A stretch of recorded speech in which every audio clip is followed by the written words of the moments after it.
Tengo muchos recuerdos del barrio, jugando en la calle con los amigos, los diciembres, los torneos de fútbol en la cancha o cuando inauguraron el Metrocable. Pero uno de los que nunca se me olvida y lo tengo guardado como con tinta indeleble, como con la que me escribieron en el yeso, fue cuando me caí en la bicicleta. Como dice el cuento, yo pasaba enfrente de la casa y le decía a mi mamá: mamá, míreme, sin brazos, sin brazos. Y después al rato volví: sin dientes, sin dientes. Y con un pie quebrado y un brazo fracturado. Y con la conciencia que me remordía porque mi mamá sí me había dicho muchas veces: ¿hasta cuándo se va a tirar con esa bicicleta por esas lomas? ¿Hasta que se parta un pie o qué? Y claro, como lo que dice la mamá es profecía, me caí.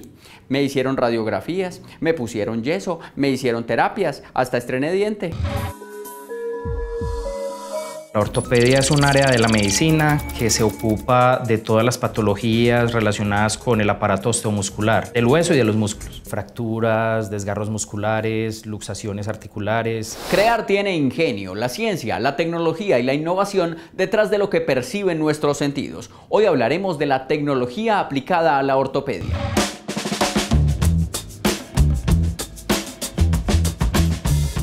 Me acuerdo del ortopedista viendo la radiografía y diciendo: ligamentos, tendones, articulaciones, huesos, y uno ahí con ese dolor. Y él seguía: músculos, nervios, fractura, y ahí sí que me dolió.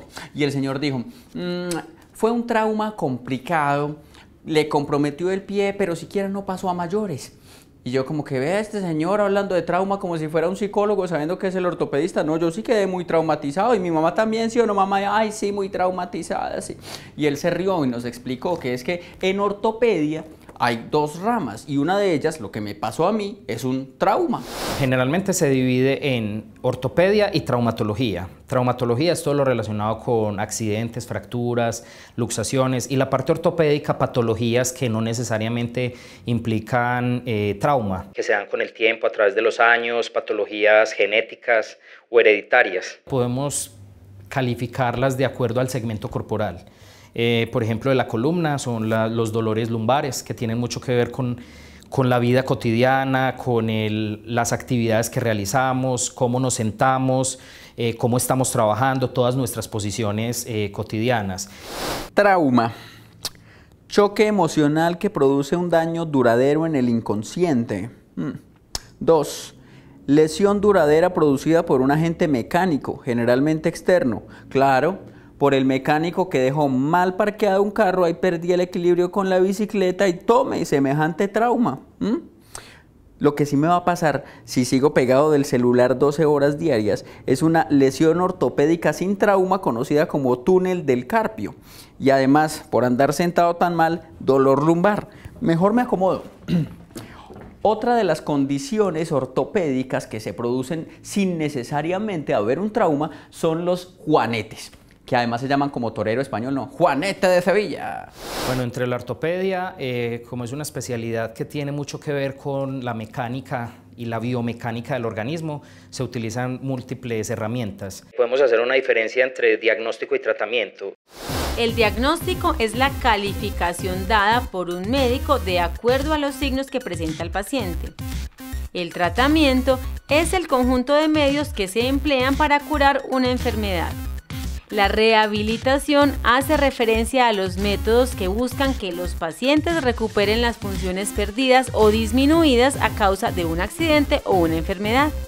El diagnóstico, contamos con imágenes diagnósticas. Están las radiografías que utilizan rayos X, es para evaluar principalmente las estructuras óseas. Pero cuando hay otro tipo de traumatismos o que no se logran ver por medio de la radiografía, o que ya uno quiere una evaluación mejor de los tejidos blandos con mayor detalle, la ecografía, que utiliza el ultrasonido para evaluar principalmente la parte muscular, tejidos blandos. Resonancia magnética. Es un examen que utiliza ondas magnéticas. Entonces nos puede dar con mucho detalle evaluación de tendones, ligamentos, estructuras óseas y articulares. Para hacer el diagnóstico, el doctor primero me examinó, me hizo un montón de preguntas y me sacaron radiografías. Pero para el tratamiento y la rehabilitación, dentro de las alternativas de tratamiento tenemos múltiples, desde los yesos para fracturas que no necesitan corrección quirúrgica. Existen otras opciones de métodos para manejo de las lesiones. entre ellos opciones quirúrgicas. Tenemos materiales de osteosíntesis, que son lo que comúnmente se conocen como placas, tornillos, platinas. Todo este tipo de aditamentos lo que hacen es estabilizar la fractura. O sea, uno llega hasta el hueso por medio de un abordaje en cirugía, con anestesia, hace una alineación de la fractura y le fija la placa para estabilizar el hueso y que el proceso de formación ósea empiece y el hueso se vuelva a restablecer. Porque muchas veces la gente cree que las placas son las que realmente le van a dar definitivamente la estabilidad al hueso, y no, es un medio temporal para estabilizar, mientras se realiza el proceso biológico del organismo de generar nuevo hueso que estabilice la fractura nuevamente. Para el tratamiento me pusieron un yeso que al comienzo era blanco inmaculado y terminó siendo como camiseta de colegio de fin de año, rayado por todos lados y con mensajes de todos los amiguitos. Pero el mensaje que más me gustó fue el de una niña que me gustaba mucho. Es más, no fue mensaje, me pintó un corazoncito. Igual al final nuestra relación también se fracturó. La rehabilitación consiste ya en la fase final del proceso, en el cual el paciente, con terapias, con ciertos aditamentos, con ciertas tecnologías, lo que va haciendo es que va logrando nuevamente el movimiento. Dependiendo del tipo de lesión, existen aditamentos que se pueden utilizar para el proceso de rehabilitación. Cuando yo tengo una lesión en el miembro inferior, por ejemplo, muletas, caminadores, que son un soporte y una ayuda para estabilizar el organismo mientras voy iniciando el proceso de recuperación. En personas que, por ejemplo, sufren lesiones de la columna o lesiones medulares definitivas, en las cuales pierden la movilidad definitiva de los miembros inferiores, se están diseñando exoesqueletos que son, por medio de robótica, aditamentos en el organismo que permiten que el paciente pueda caminar. Existen prótesis desde las más simples, que simplemente lo que buscan es un apoyo para que el paciente pueda pararse y caminar, como prótesis muy avanzadas, mioeléctricas, que utilizan los músculos que quedan todavía en el organismo, para que ellos mandan impulsos que vienen desde el cerebro para que se generen movimientos y poder funcionar, por ejemplo en las manos para agarrar objetos.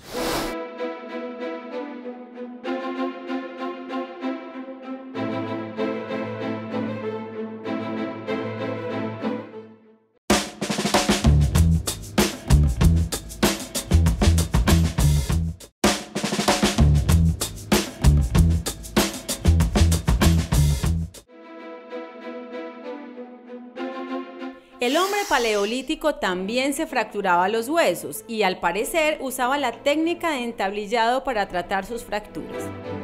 De los pueblos neolíticos hay vestigios que indican la práctica de la craneotomía para tratar cefaleas y epilepsia. Los primeros manuscritos en los que haya referencia de lesiones traumáticas son del año 1550 antes de nuestra era. Era la época del rey egipcio Yeser, quien tenía un médico de cabecera que con juicio describió más de 40 lesiones. A este documento se le conoce como el papiro de Edwin Smith, ya que este traficante de antigüedades se puso en la tarea de conseguir las dos partes del papiro, divididas años atrás por un negociante local. Hipócrates también se ocupó de este tipo de dolencias, pues en algunos de sus tratados habla de técnicas de tracción continua e inmovilización para el tratamiento de fracturas. Y la medicina persa no se quedó atrás. De hecho, fue a ellos a los que se les ocurrió la idea de incorporar el uso de yeso mezclando agua al polvo de sulfato cálcico. A partir del siglo XV fueron varios los recursos para lograr sistemas similares de tratamiento. Tracción mediante poleas, vendajes empapados en sangre de caballo para endurecerlo, la creación de un corsé de acero y otros aparatos correctores de invenciones propias. Pero solo hasta mediados del siglo XVIII se utilizó por primera vez el término ortopedia, atribuido a un médico francés, quien había hecho investigaciones sobre deformidades musculoesqueléticas en niños. Fue además quien diseñó el símbolo que todavía hoy acompaña a esta rama de la medicina, la de un árbol torcido que está atado a una guía externa buscando así corregirlo.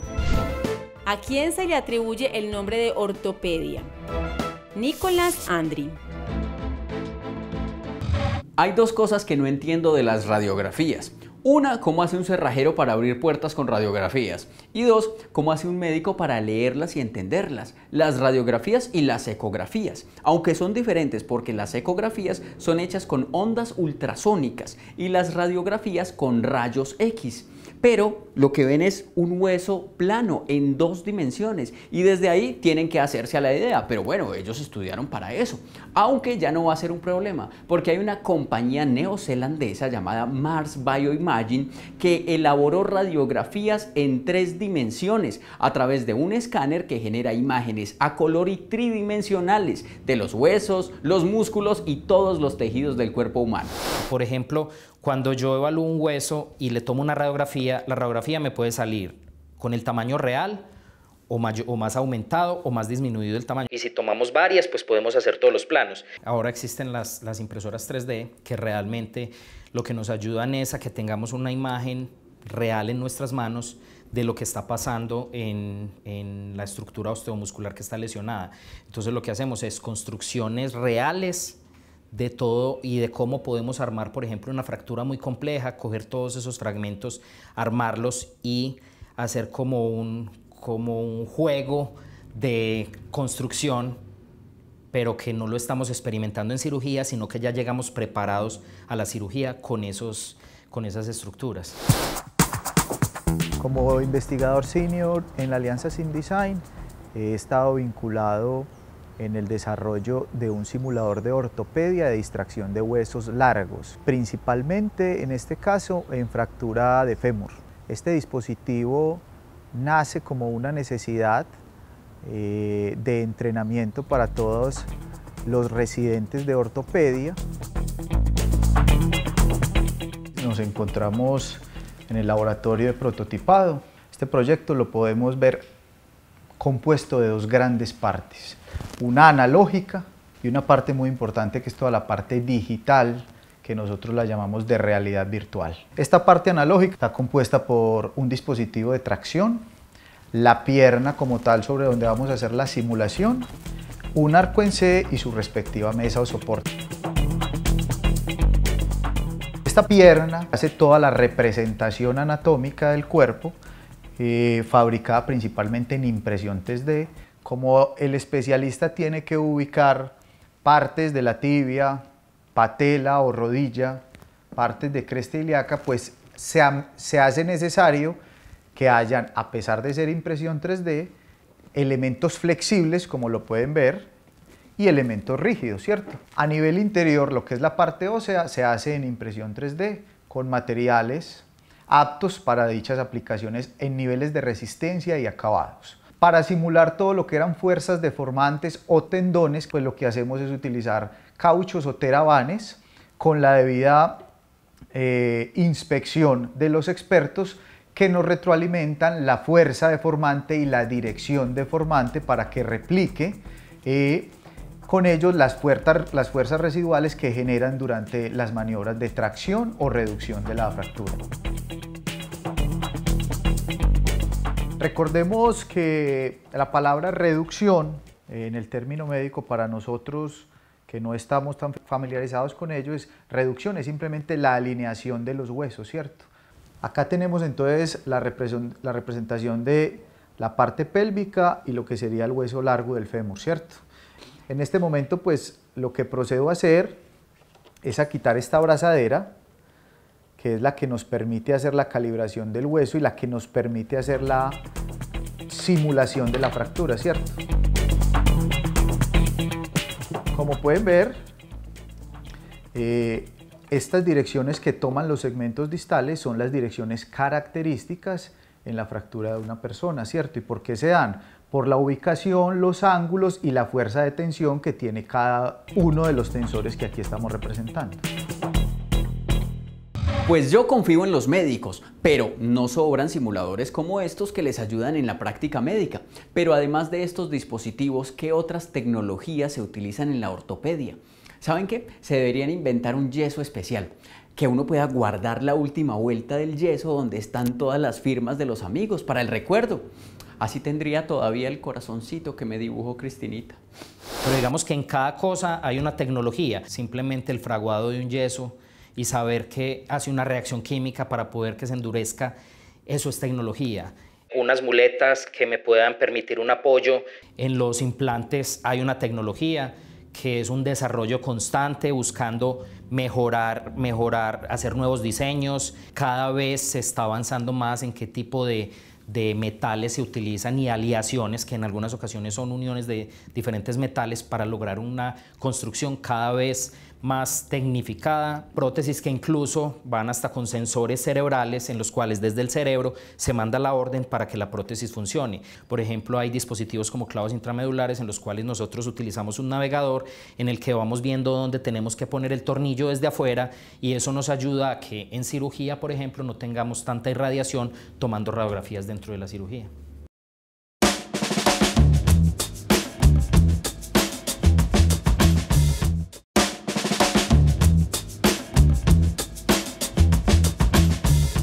En 2016, un biofísico llamado Hugh Herr, no confundir con Hugh Hefner, recibió el premio Princesa de Asturias por unas prótesis inteligentes que además eran para él mismo.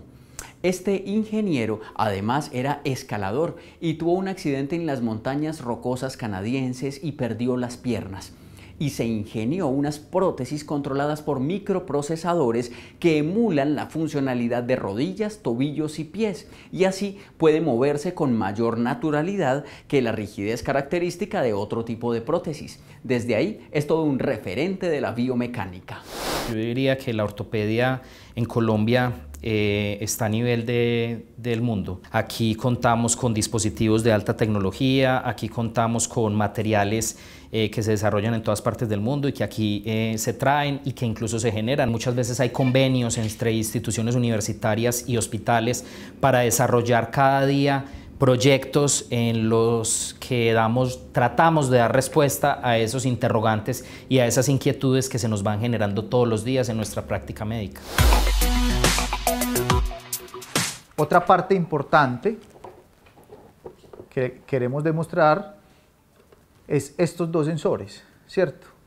¿Qué hacen estos transductores? Es la comunicación de lo que les decía ahora, de toda la parte analógica con la parte en realidad virtual. De esta manera es que comunicamos los dos sistemas o las dos tecnologías. Y así es que el sistema entiende como una ubicación en espacio y tiempo nos da la réplica exacta de cómo se están moviendo los huesos acá en lo análogo, allá los huesos en la realidad virtual. ¿Qué hace diferenciador este simulador? Digamos que a nivel local e internacional no se conocen simuladores con este tipo de cualidades donde los especialistas puedan recrear su parte motriz y sensitiva en lo que tiene que ver a las fuerzas deformantes versus la caracterización en lo que sería la réplica de los rayos X que se toman en tiempo real cuando se está haciendo la cirugía. Hay una parte inicial que es como calibramos el sistema o como hacemos que lo analógico con lo digital nos conversen, y lo que hacemos es calibrar. Entonces, teniendo la fractura alineada, venimos aquí también a hacer la misma alineación digital y con eso garantizamos que la comunicación o los movimientos que vayamos a tener en la parte analógica correspondan a lo que vamos a ver en la parte digital, pues de esta parte digital es donde vamos a hacer la simulación de las radiografías que se harían en una cirugía. Entonces, habíamos visto acá cómo sería el rayos X cuando la fractura está alineada.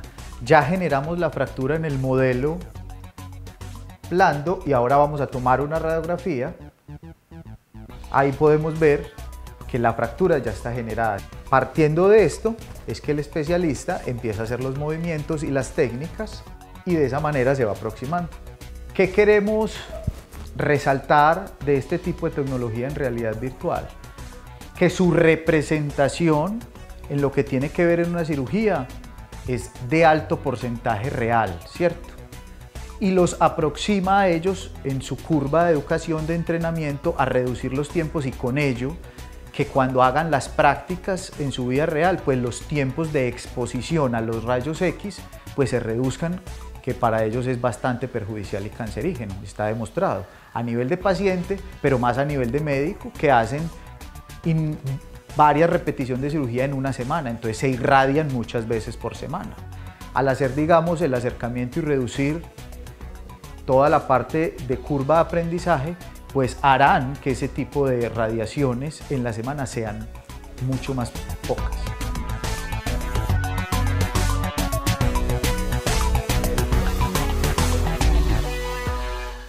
Algo que se está haciendo y se está trabajando acá desde Antioquia es el desarrollo, por ejemplo, de planeamientos quirúrgicos con imágenes, en los cuales con una tomografía computarizada, o sea, la tomografía computarizada muestra una imagen de cómo está una fractura, por ejemplo, y lo que hacemos con esas imágenes es imprimir esa imagen para verlo realmente, como tenerlo aquí afuera y poder hacer una construcción real y hacer una manipulación de los sistemas de fijación, de placas, tornillos, para que se adapten lo más anatómico posible y poderlo desarrollar en el paciente. Y desde antes ya tenemos prácticamente lo que vamos a hacer en cirugía. Ese es uno de los avances que se está haciendo, por ejemplo, acá. La ciencia se va desarrollando y necesita tecnología para poder todo eso que vamos creando, poderlo transformar y poder hacerlo tangible. Entonces, digamos que cada vez estos artefactos o esta tecnología que nos está trayendo todos estos dispositivos,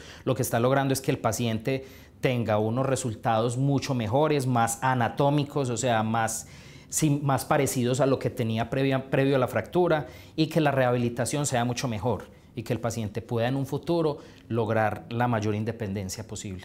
Cosas que parecen sencillas, como el diseño de yesos para inmovilizar el cuerpo o imágenes que apoyan los diagnósticos, pasando por prótesis biomecánicas o simuladores para prácticas médicas. Cada uno por su lado o todos en conjunto son una realidad, porque ha habido personas que creyeron que sí es posible y se apoyaron en la ciencia y la tecnología para lograrlo. Crear tiene ingenio, la ciencia, la tecnología y la innovación detrás de lo que perciben nuestros sentidos.